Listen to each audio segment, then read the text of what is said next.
வன்மம் அப்படிங்கிறது ஒன்று, வெறுப்பு அப்படிங்கிறது இன்னொன்று. அவங்க வன்மத்தை கக்கிறதா இவர் சொல்கிறாரு இல்லையா? அதாவது தமிழர்கள் மீது தமிழக அரசு மீது திமுக மீது வன்மத்தை கக்குகிறீர்கள் அப்படின்னு அவர் சொல்கிறாரு. இப்போ நீங்கள் என்ன பண்ணுறீங்க? 1965 நீங்கள் வெறுப்பைத்தானே உமிழ்ந்துக்கிட்டு இருக்கிறீங்க. பிராமணர்கள் மீது வன்மம், இந்து மதத்தின் மீது வன்மம், நரேந்திர மோடி மீது வன்மம், வட மாநிலங்கள் மீது வன்மம். ஏன் சார் உங்கள் ஒரு எம்பி, கிருஷ்ணகிரி எம்பி அங்கே போயிட்டு பேசுகிறாரு, கோமூத்திரம் குடிக்கும் மாநிலங்கள் அப்படின்னு பேசுகிறாரு. இது வன்மம் இல்லையா? இழிவுபடுத்துறது வன்மம். இழிவுபடுத்துறது அப்படிங்கிறதே அந்த மனசில் இருக்கிற வன்மத்தினுடைய வெளிப்பாடு தான் தமிழ். இல்லைன்னா உங்களுக்கு ஏன் வரப்போகுதுன்னு சொல்லுங்கள். தயாநிதி மாறன் நல்ல முதிர்ச்சியான ஆள் தான். ஆனால் அவர் எப்படி பேசினார், எங்களை தாழ்த்தப்பட்டவர்களைப் போல நடத்தினார் அப்படின்னு சொல்கிறாரு. இப்போ தாழ்த்தப்பட்டவர்களை அப்படி தான் நடத்தணுங்கிறது உங்களுடைய மைண்டில் இருக்குது இல்லையா? அதுதான் வன்மம். அது உங்களுடைய மைண்ட் செட்டு. டிஎம்கே தூங்க விட மாட்டாங்க அவங்க. அதே மாதிரி ஹர்ட் தான் தர்மேந்திர பிரதானுக்கு இருக்கு. தர்மேந்திர பிரதான் எல்லாத்தையுமே பிளாக் அண்ட் ஒயிட்டா தான் வச்சுக்கிட்டு இருக்காரு. இது பாருங்க, இது இந்த திட்டம், இது இந்த திட்டம், இது இந்த திட்டம், இது இந்த திட்டம், இதுக்குள்ள இவ்வளவு பணம், இதுக்குள்ள இவ்வளவு பணம் இருக்கு. திட்டங்கள்ல நீங்க எம்ஓயு சைன் பண்ணிட்டு நீங்க உள்ள வந்தீங்க அப்படின்னு சொன்னா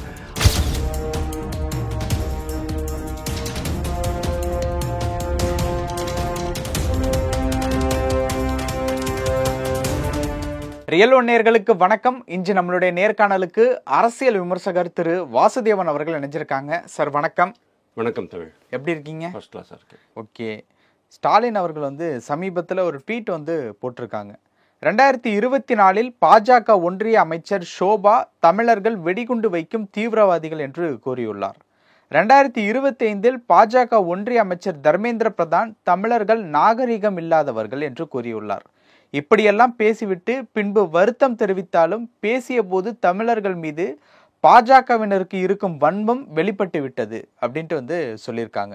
வன்மம் வெளிப்பட்டுருச்சா எப்படி? தமிழர்கள் மீது வன்மம் அப்படிங்கிறதுலாம் ஒன்றும் கிடையாது. பாருங்க, இது இன்னைக்கு போட்ட ட்வீட்டு தான், சமீபத்தில் போடல, இப்போ இன்னைக்கு போட்ட ட்வீட்டு தான்.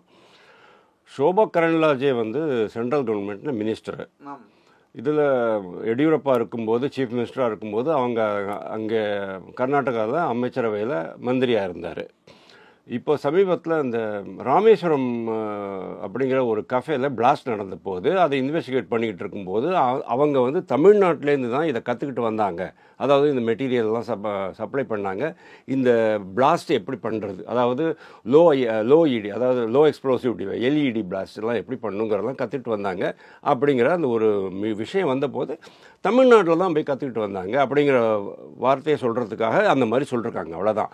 ஒட்டுமொத்த தமிழ்நாடும் தீவிரவாதிகளின் கும்பல் அப்படிங்கிற மாதிரிலாம் அவர் சொல்லலை. அதுக்கப்புறமா இவங்கெல்லாம் கண்டனம் தெரிவித்தப்பறம் அந்த அம்மா சொன்னாங்க, ஐ எம் சாரி அப்படின்ட்டு. அதாவது கோர்ட்டில் கேஸ் இருந்தது, கோர்ட்லேயே அவங்க சொல்லிட்டாங்க, இந்த மாதிரி I take back my words, I feel sorry, யாரையும் ஹர்ட் பண்ணுறதுக்காக விரும்பலை அப்படின்னு அவங்க சொன்னாங்க. தர்மேந்திர பிரதான் அன்சிவிலைஸ்டு அப்படிங்கிற வேர்டு யூஸ் பண்ணாருன்னு நான் நினைக்கிறேன். அன்டெமோக்ராட்டிக் அண்டு அன்சிவிலைஸ்டு அப்படின்னு சொன்னாங்க. அன்டெமோக்ராட்டிக் அப்படிங்கிறது அன்பார்லிமெண்ட்ரி வேர்டு கிடையாது. அன்சிவிலைஸ்டு அப்படிங்கிறதும் அன்பார்லிமெண்ட்ரி வேர்டு கிடையாது. அதாவது என்ன இப்படி உட்காந்துருக்கீங்க, நாகரிகம் இல்லாமல் உட்காந்துருக்கீங்க, பட்டன் போட்டுக்காமல் உட்காந்துருந்தா நாகரிகம் இல்லை அப்படின்னு நம்ம சொல்லுவோம். போட்டுட்ருக்கீங்க சொல்கிறேன் நான் ஒரு இதுக்காக. அது அநாகரிகமாக அப்படின்னு சொல்கிறது ஒரு அன்பார்லிமெண்ட்ரி வேர்டு கிடையாது.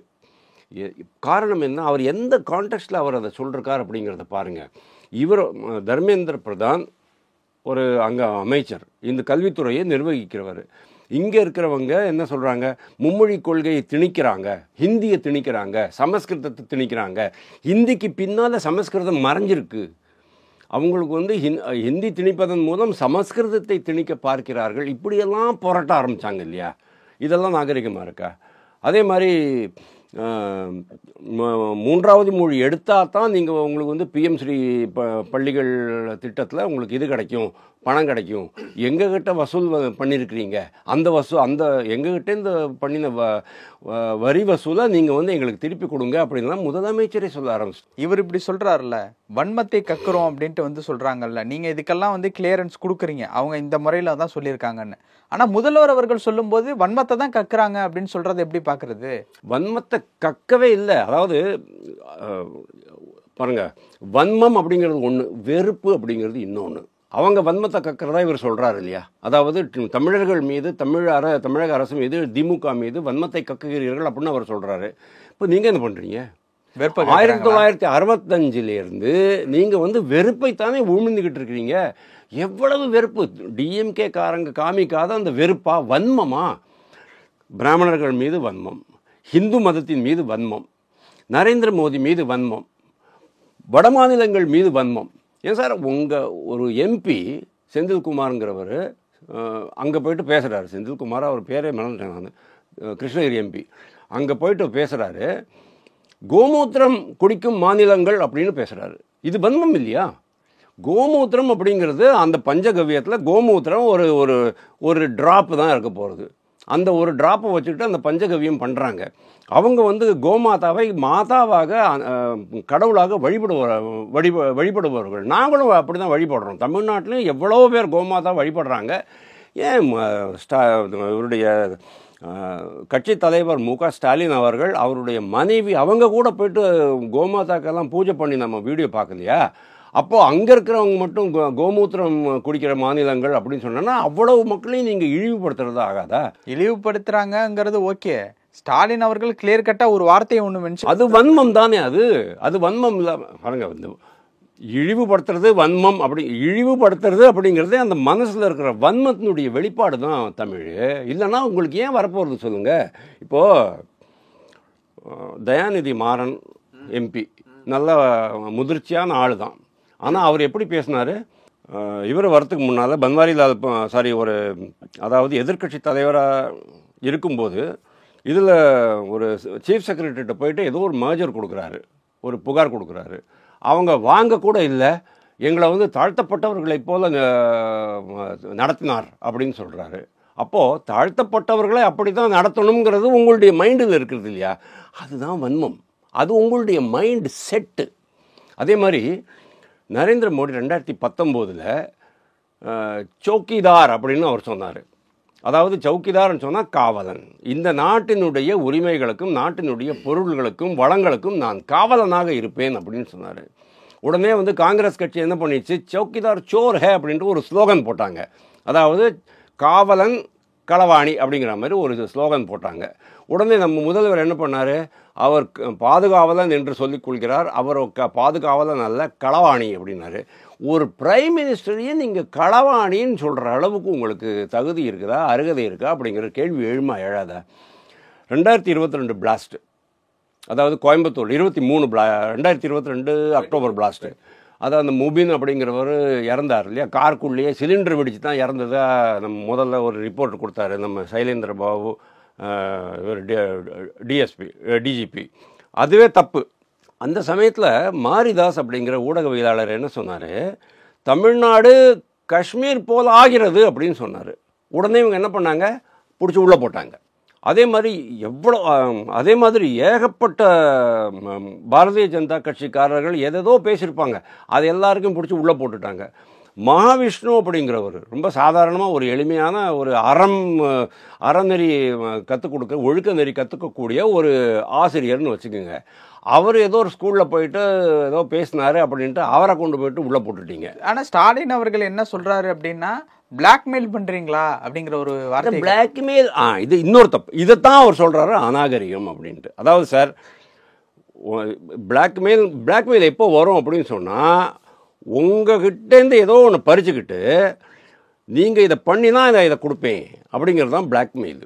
ஓகே, அது மாதிரிலாம் ஒன்றும் இல்லையே. பிளாக்மெயில்னால் ரொம்ப சிம்பிளுங்க. ஒரு பெண்ணை வந்து மறைமுகமாக ஃபோட்டோ எடுத்துருவாங்க. ஃபோட்டோ எடுத்துகிட்டு பாரு, உன்னுடைய ஃபோட்டோ என்கிட்ட இருக்குது, நீ வந்து என்னுடைய விருப்பத்திற்கு இணங்க வேண்டும் அப்படின்னு சொல்லி அவங்களை இணங்க வைக்கிறது பிளாக்மெயில்.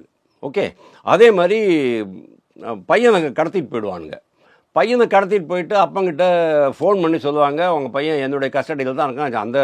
அந்த பழைய காலத்து இதிலெல்லாம் அசோகனெல்லாம் அசோகன் ஆர்எஸ் மனோகர்லாம் கடத்திட்டு போயிட்டு எம்ஜிஆர் கிட்ட பணத்தை வாங்குவாங்க இல்லையா? அது மாதிரி உங்களுடைய பையன் உயிரோட வேணும்னா நான் பணம் எங்கள்கிட்ட 1 கோடி ரூபாய் இந்த இடத்துல கொண்டாந்து கொடுங்க. இதுதான் பிளாக்மெயில். இங்கே பிளாக்மெயில் எங்கே இருக்குது? உங்கள்கிட்ட என்ன வாங்கிக்கிட்ட உங்கள்கிட்ட கொடுக்காமல் இருக்கிறாங்க அவங்க. உங்களுக்கு என்ன இருக்கோ, அதாவது அந்த மத்திய அரசினுடைய நிதி தொகுப்பிலிருந்து 41% அப்படிங்கிறது கரெக்டாக உங்கள்கிட்ட வந்துக்கிட்டு தான் இருக்குது.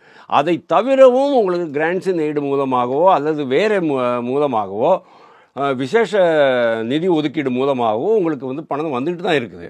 அப்படி இருக்கும்போது இவர் என்ன சொல்கிறாரு, எங்ககிட்ட அது வரி வசூல் பண்ணினா அந்த பணத்தை எங்கள்கிட்ட கொடுங்க, கொடுக்காமல் இருக்கிறது பிளாக்மெயில் பண்ணுறீங்க, அதாவது அதை வச்சுக்கிட்டு நீங்கள் வந்து மும்மொழி கொள்கைக்கு ஒத்துக்குங்கன்னு சொல்லிட்டு நீங்கள் பிளாக்மெயில் பண்ணுறீங்க அப்படின்னு சொல்கிறாரு. அதுக்கு இதுக்கும் சம்மந்தமே கிடையாது. மும்மொழி கொள்கை ஏற்றுக்கிறதும் ஏற்றுக்காமல் இருக்கிறதும் உங்களுடைய இது. ஆனால் இதை ஏற்றுக்கிட்டீங்க, பிஎம் ஸ்ரீ பள்ளிகள் ஏற்றுக்கிட்டீங்க. பிஎம் ஸ்ரீ பள்ளிகள்னால் ஒன்றும் இல்லை, ஒரு செலக்டட் பள்ளிகள் இருக்கும், ஒரு 200-250 பள்ளிகள் இருக்கும். அந்த பள்ளிகளினுடைய மேம்பாடுக்காக அவங்க வந்து பணம் கொடுக்குறாங்க. நான் பள்ளிகளையே மேம்பாடு பண்ண மாட்டேன், ஆனால் எங்களுக்கு அந்த பணம் வேணும்னு சொன்னேன்னா எப்படி பிளாக்மெயில் ஆகும்? அது நீங்கள் தானே பிளாக்மெயில் பண்ணுறீங்க. இவங்க தான், அதாவது டிஎம்கே கவர்மெண்ட் தான் மத்திய அரசு பிளாக்மெயில் பண்ணுறாங்களே தவிர, அதாவது பழி சொல்கிறது, உண்மைக்கு புறம்பாக தான் சொல்கிறது, இது எல்லாமே இவங்க தான் பண்ணுறாங்க. இந்தி திணிப்புங்கிறதே கிடையாது, இந்தி பற்றி சொல்லவே கிடையாது சார். 2019 அப்புறமா 2020 புதிய கல்விக் கொள்கையில் ஹிந்தி பற்றி சொல்லலை. ஹிந்தி வந்து 22 மொழிகளில் ஒரு மொழி, நீங்கள் என்ன வேணால் எடுத்து படிங்க, அதுவும் ஒரு பாடம் தான். ஒரே ஒரு கொஸ்டின் பேப்பர் இருக்கும், நீங்கள் எழுதிட்டு வரப்போகிறீங்க. ஏதோ ஒரு basic knowledge, basic understanding of that language உங்களுக்கு வரப்போகிறது, அவ்வளோதானே தவிர வேறு ஒன்றுமே கிடையாது. ஆனால் இவங்க என்ன சொல்கிறாங்க, ஹிந்தி திணிப்பை செய்கிறது. அதாவது காங்கிரஸ் கூட இவங்க இருக்கும்போது எல்லாமே ஹிந்தி திணிப்பு தான் பண்ணிக்கிட்டு இருந்தாங்க. சார், இப்போது இந்த மாதிரியான விஷயங்கள்ல இருக்கிறப்போ இவங்க ரிலேட்டபிளான டேட்டாக்களும் அவங்க சைடில் இருக்கணும், அதாவது சென்ட்ரல் சைடில் இருக்கும்ல. ஏகப்பட்டது இருக்குது. இப்போ எங்கிட்ட இருக்கும்போது அவங்கள்ட்ட இருக்காதா? அதை தான் நான் சொல்ல போகிறேன். தர்மேந்திர பிரதானை பற்றி. தர்மேந்திர பிரதான் அநாகரிகமற்றவர்கள் அப்படின்னு சொன்னா ஹீஸ் ஹர்ட்டு. என்னையா நான் வந்து சார், இதே ஹர்ட்டு தான் சார் நரேந்திர மோடிக்கு இருந்தது. நான் வந்து ஒரு நாட்டினுடைய பிரதமர், எந்த மாநிலத்திற்கும் எந்த ஆட்சி நடக்கிறது, ஏன் எங்கள் ஆட்சி நடக்கவில்லைங்கிற எந்த பாகுபாடும் இல்லாமல் நாங்கள் வந்து வளர்ச்சி திட்டங்கள், மக்கள் நல திட்டங்கள் கொண்டு வந்துகிட்டு இருக்கோம், சக்ஸஸ்ஃபுல்லாக கொண்டு வந்துட்டுருக்கோம். காங்கிரஸ் ஆட்சி காலத்தில் வந்து ₹1 செலவு பண்ணால் 13 பைசா 15 பைசா தான் மக்களை சென்றடைகிறது. என்னுடைய ஆட்சி காலத்தில் ₹1 செலவு பண்ணால் ₹1 கரெக்டாக மக்களுக்கு போய் சேருது. இந்த அளவுக்கு ஒரு திறமையான ஆட்சி, ஊழலற்ற ஆட்சி நான் நடத்திட்டு இருக்கும்போது, தமிழகத்திற்கு எந்த விதத்திலும் நான் வஞ்சிக்காத போது கோபேக் மோடின்னு ஏன் சொன்னீங்க? அந்த ஹர்ட் இருக்குமா இருக்காதா சார்? அந்த ஹர்ட் இன்னைக்கு வரைக்கும் நரேந்திர மோடி மறக்கலை. இன்னைக்கு அந்த ஹர்ட்டினுடைய தாக்கம் இன்னும் 20 வருஷம் டிஎம்கேக்கு இருக்கும். டிஎம்கே தூங்க விட மாட்டாங்க அவங்க. ஆனால் அதே மாதிரி ஹர்ட் தான் தர்மேந்திர பிரதானுக்கு இருக்குது. தர்மேந்திர பிரதான் எல்லாத்தையுமே பிளாக் அண்ட் ஒயிட்டாக தான் வச்சுக்கிட்டு இருக்காரு. இது பாருங்கள், இது இந்த திட்டம், இது இந்த திட்டம், இது இந்த திட்டம், இது இந்த திட்டம், இதுக்குள்ளே இவ்வளோ பணம், இதுக்குள்ளே இவ்வளோ பணம் இருக்குது. சமக்ர சிக்ஷா அபியானில் அதாவது முதல்ல வந்து சர்வ சிக்ஷா அபியான், அப்புறம் சமக்ர சிக்ஷா அபியான் மாற்றிட்டாங்க. சமக்ர சிக்ஷா அபியானில் ஏகப்பட்ட திட்டங்கள் இருக்குது. அந்த திட்டங்களில் இந்த திட்டங்களில் நீங்கள் வந்து MOU சைன் பண்ணிவிட்டு நீங்கள் உள்ளே வந்தீங்க அப்படின்னு சொன்னால், இன்னொன்று என்ன சொல்கிறாரு அவர் சபையிலே, என்ன சொல்கிறாரு, இந்த மாதத்தில் இன்னும் 20 நாள் இருக்குது. நேற்றுக்கு தான் சொன்னார், நேற்றுக்கு 10 இன்னைக்கு 11, இன்னும் 20 நாள் இருக்குது. இந்த 20 நாளில் கூட நீங்கள் இந்த திட்டத்தில் சேர்ந்துக்குங்க, உங்களுக்கு நான் பணம் தரோம். சார், இதை விட வெளிப்படையாக, அப்பட்டமாக, ஓப்பனாக, நேர்மையாக, அறம் சார்ந்து யாராவது சொல்ல முடியுமா சார்? அப்படி இருக்கும்போது இவங்க இன்னும் இதே மாதிரி பேசிக்கிட்டு இருந்தாங்கன்னு சொன்னோன்னா, யார் வன்மத்தை கக்குகிறார்கள், யார் வெறுப்பை உமிழ்கிறார்கள்?